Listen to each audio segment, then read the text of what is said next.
लालची भाभी। एक गांव में दो भाई रहते थे। वे जवान हुए और अपने अपनी पसंद से शादी कर ली। छोटे भाई की पत्नी बहुत धनी थी, जबकि बड़े भाई की पत्नी गरीब थी।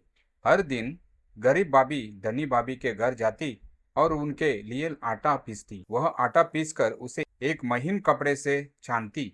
वह कपड़ा घर ले आती और शाम को कपड़े को झाड़कर उसमें फंसे आटे से अपने पति के लिए दलिया बनाती। अमीर भाभी का एक बेटा था, लेकिन गरीब भाभी की कोई संतान नहीं थी।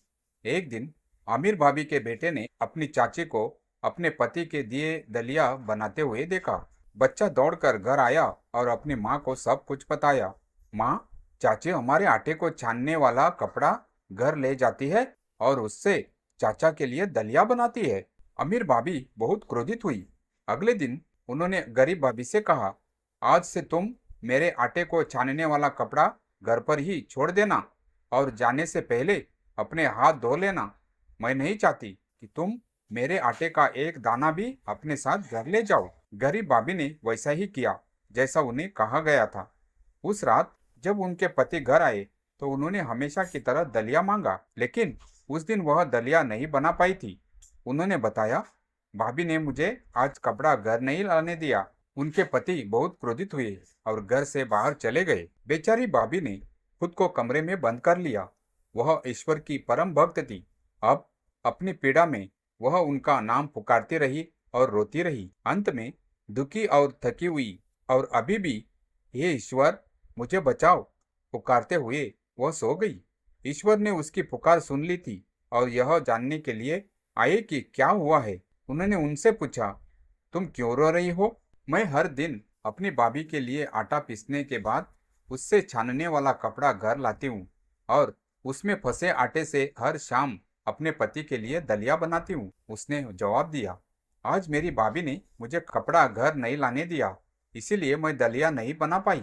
अब मेरे पति मुझसे बहुत नाराज है और घर से बाहर चले गए हैं। भगवान ने कृतज्ञता भरी नजर से उसकी ओर देखा और उसके बच्चे से कहा, सब ठीक हो जाएगा, कृपया नींद से उठ जाओ। बेचारी भाभी चीखते हुए जाग उठी और उसने क्या देखा? जमीन पर चमकते हीरो का ढेर लगा था और उसके बालों में उससे भी ज्यादा चमकदार गहने और रत्न लिपटे हुए थे।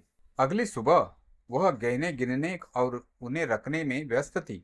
वह भूल गई थी कि उसे अमीर भाभी के घर आटा पीसने जाना था। अमीर भाभी ने अपने बेटे को बुलाया और कहा, अपनी चाची के घर जाओ और देखो कि वह आज क्यों नहीं आई। बच्चा अपनी चाची के घर गया और उसे चमचमाते गहने गिनते हुए देखा। वह दौड़कर अपनी माँ के पास लौटा। उसने कहा, माँ, चाची बहुत अमीर हो गई है, उनके घर में गहनों का ढेर लगा है। यह सुनकर अमीर भाभी दौड़कर अपनी भाभी के घर गई। उन्होंने पूछा, ये गहने तुम्हें कहाँ से मिले? गरीब भाभी ने उसे सारी कहानी सुनाई। अमीर भाभी दौड़कर घर लौटी और अपने पति को सब कुछ बताया जो उसने देखा और सुना था। उसने कहा, आज रात मैं तुम्हें खाना नहीं दूंगी और तुम्हें भी मुझसे नाराज होकर घर से बाहर निकल जाना चाहिए। उस शाम उसके पति ने वैसा ही किया जैसा उसने कहा था और गुस्से में घर से बाहर निकल गया।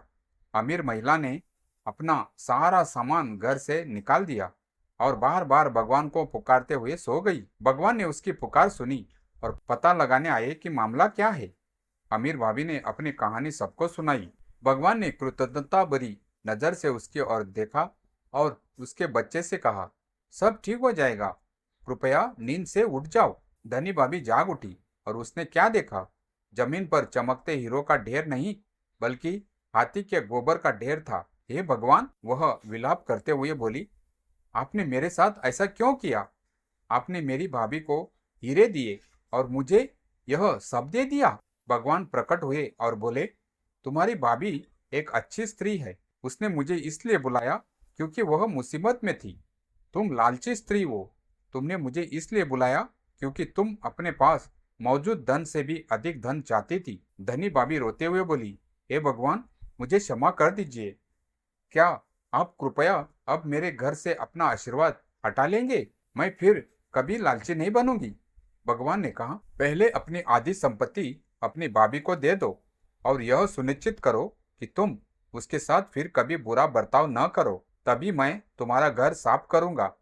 धनी भाभी ने गरीब भाभी को बुलाया और बड़े स्नेह से उसका अभिवादन करते हुए उन्हें अपनी आधी संपत्ति और गहने दे दिए।